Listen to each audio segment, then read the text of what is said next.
We are the Walking Elephant Theater Company.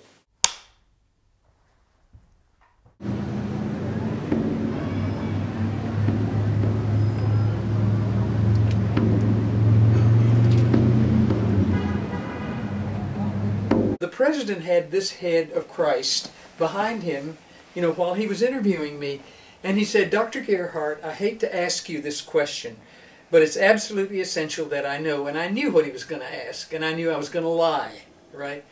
He said, "Are you a homosexual?" And I was sitting right over there, and when he asked me that, I said, "No," you know? And the head of Christ, which had been looking like this, and here's the president, and here I am over there, the head, when I said no, the head of Christ went, just like that, right at me, you know. So it was really clear what my Savior, Jesus, was saying is, you have just lied, girl. You really have. If you come and see the show, here's what you would be seeing. You would be seeing stuff that you guys said today in your interview. Yes. But them portraying you and Great. using the exact words. I can't imagine this. He had behind him a picture of Solomon's head of Christ.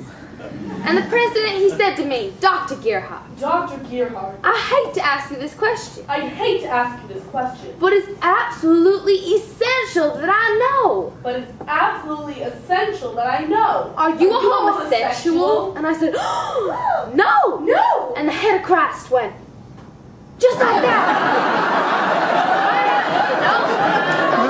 Real clear, my Savior Jesus was saying, "You just lied, girl, you really have." You have just lied, girl, you really have. Touch it to your frontal lobe. My dad's from Pakistan and my mom's from Guatemala. My family's Muslim. And after September 11th, that was just like a terrible day in my life. That was when I realized I am the other. I am the other. There were classic battles and shootouts between Panthers and the police all across this country. And there was death on both sides. Although, what about the job creation thing? Interesting. It's not about hating people. It's not about hating rich people. I say I hate rich people because I'm bitter, but I don't actually hate them. You know. But it is about looking at the system. It's not about hating cops at all. It's about recognizing that the system is unjust. If you look back 150 years ago, you know, most slave owners might have been very decent, nice people. Even people you see people that were lynching, you know, folks in the early in the 20th century. Those people went to church. They had families. To a lot of people, though, they were decent, honest, hardworking people.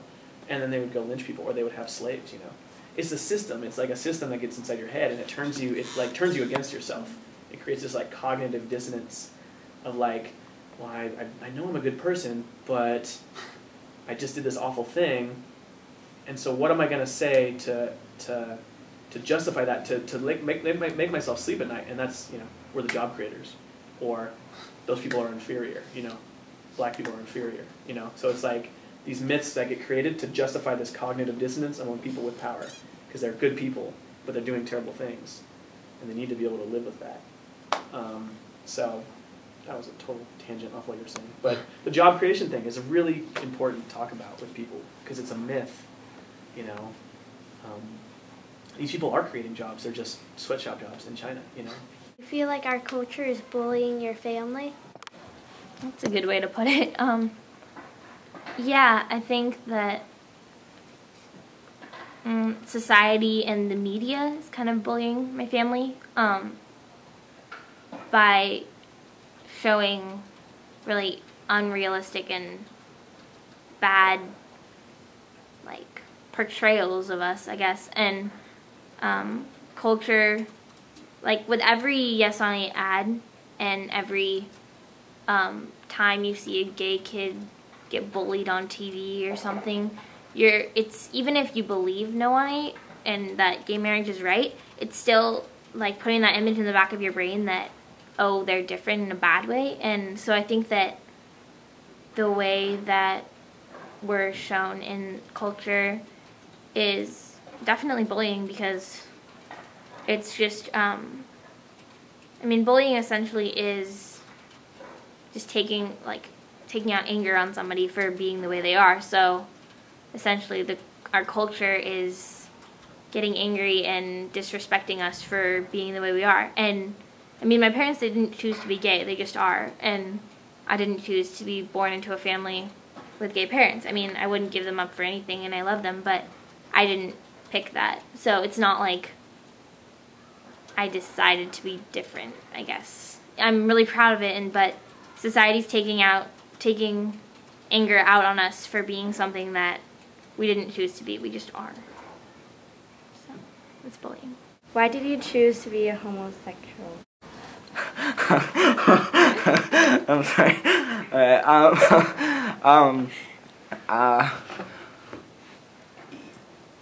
Like I said, you don't choose to be gay or homosexual. It's more of a choice if you're going to, live your life, or you're going to make other people happy to fit that imaginary perfect image. If we would just have a global shift to a plant-based diet, we could stop this right away, and all it takes is people just changing their diet. At some point in time, everything that you have will come from within 5-10 miles from where you live. And that's the way you have to start structuring your thinking, and as you do that, you start structuring the way you live and the way you deal with people. I sit through my feelings, instead of trying to run from them to this girl or to this chocolate cake or to that hit of weed or this drink of alcohol or to this material possession or this TV show. I'm much better at just, okay, I'm really feeling uncomfortable right now, and just sitting with that feeling. It's not something I was good at. I was very good at running. Those are, yeah. Those were the kind of tools that you use to get over your addiction? Yeah. That I'm still, it's not, I'm not over it. I have all kinds of addictive behaviors, still. Eating when I don't need to eat. Why am I eating? Why am I eating? I mean, I'll eat sometimes just to eat, because I don't want to feel whatever I'm feeling. I'm running from something every time I'm doing it. Or it's just a bad habit, which these are things about. These habits of, checking my email 80 times a day. I'll find myself doing that, or however many times. Jesus, when I'm in this, it's like an addiction to communicate, It's all over. I'm not over my addiction. I'm not using drugs, but I'm still totally an addict in a lot of areas of my life. But I'm aware of it, That's the beauty of it. Seek the truth, and that's something that I feel like is the crux of what society has lost. We're so willing to hear the lies and to accept them. Reach inside for the strength that you need. It's in there somewhere, you just need to believe. Let go of what you're leaning on, it's not letting you breathe. You could do so much more if you just move on. Stop numbing the pain and let yourself feel. You don't need that, darling, you'll learn how to deal. Action. And so I'm sitting there just really nervous and really embarrassed because I had just peed my pants, and so I know my line, but I did a big mess up in the middle. Okay. Can we start over? Sure. Okay. I was just... Cut. Yeah. Okay, you want to come up with it and show her what it is? You skipped a line. I know. So come on up. I noticed all my mistakes. That's why I wanted to do it over. Okay. And I couldn't hold it, so it's been one of those buses. This jacket it's itchy, so. You want to take it off? It's making you Okay. We're not. It's just annoying. Yes, we cut. So.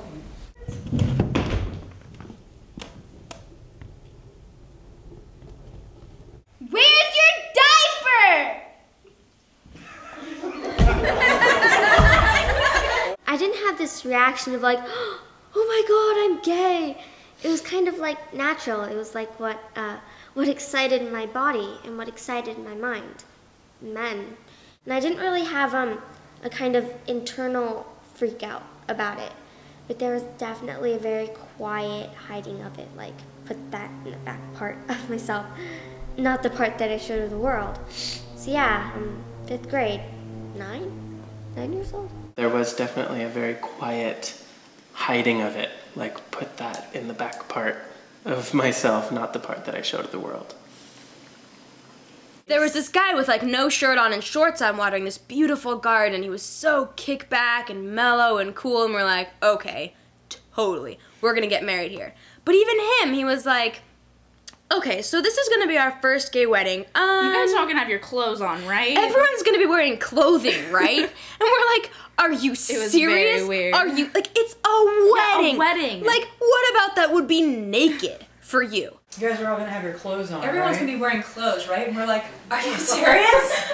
Are you serious? Like, we're getting, it's a wedding. A wedding. Yeah, like, what wedding. about that would be naked for you? I started my first relationship when I was 14 with another guy. Even though it was very secretive and neither of our parents knew about it, I was pretty convinced by then. I knew it was going to ruin any political career that I had aspired towards at that early point in my life, but I figured it was worth it. That was unacceptable. That's unacceptable. You're weighing in on this, Kira. No, because you said the blah, blah, blah girls. I love girls. No, you don't. You wouldn't marry a girl. No, I married a guy. Why? Why? Because I like guys. Well, then it's not fair. Well, they're two different things. You can love someone, but also if you want to live with them, then you want to live in love with the person that's right for you. The person that's right for me is Daddy. Not me? Well, honey, you're my daughter. I know, but We've talked about that. As much as you want to marry one of us, we told you it just isn't going to work out that way. You have to go off and find your own person. No, woman, it's not fair. Well, they're two different things. You can love someone, but you also, if you want to live with them, then you want to live and love with the person that's right for you. And the person that's right for me is Daddy. Not me. Well, honey, you're my daughter. I know, We've talked about that. As much as you want to marry one of us, we told you it just isn't going to work out that way. You have to go off and find your own person. Okay, so let's do row, row, row your boat. Do you remember the words? Sticky song. Well, give me a Well, good how about one. this One one? more We do it time. one after another. Like you Donald. start, and then Nickel starts, and then We also do do, re, mi. Do, re, mi, do, re, re. Do, a deer, a female deer. Re, a drop of golden sun. Mi, a name I call myself. Fa, a long, long way to run. So, a needle pulling thread. Tea, a drink with jam and bread.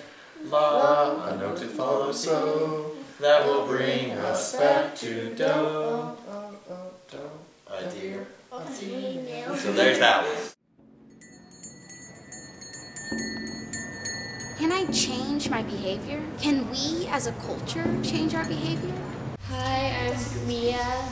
Hi, Mia. I'm a soda popaholic, and the last time I had one was like yesterday. What's coming up inside of you right now that you can't say no? I think it's just because I really want to smoke that cigarette. I just really want it. It's really inspiring to see that everyone gets to be heard and all things are discussed, and it's just a really good experience, and I want to say thank you for letting us be here and letting us film you. It's really nice. The fact that we have built this movement in thousands of cities around the world, that we are coming together in a mass movement to take on this injustice is in itself a victory, that thousands of people are being trained on how to run general assemblies, which is like actually a revolutionary tactic that has come out of socialist and anarchist movements that were just a couple years ago too radical for most folks. You gotta make it stop. You gotta indicate to people, run it to people, you gotta own it. That unless you're free, the machine will be prevented from working at all. Then suddenly, the charges. I would like to take this show on the road, all the way around the United States, and then around Europe, and then around Africa, and then around all of the other.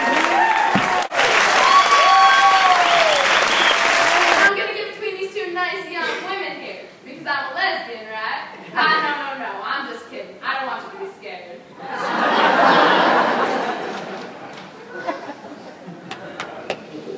love. Oh my God, now they're really getting hard on us, Phyllis. Come on. I think that love is the universal quality that lies at the heart of all creation and that calls us to stand in it so that we are in love at all times, calling forth as well the respect and the affirmation of the great differences that there are among us.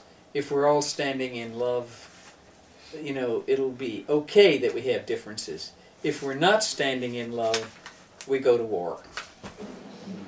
That's it.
I just dig it, man. I just dig it. What can I tell you?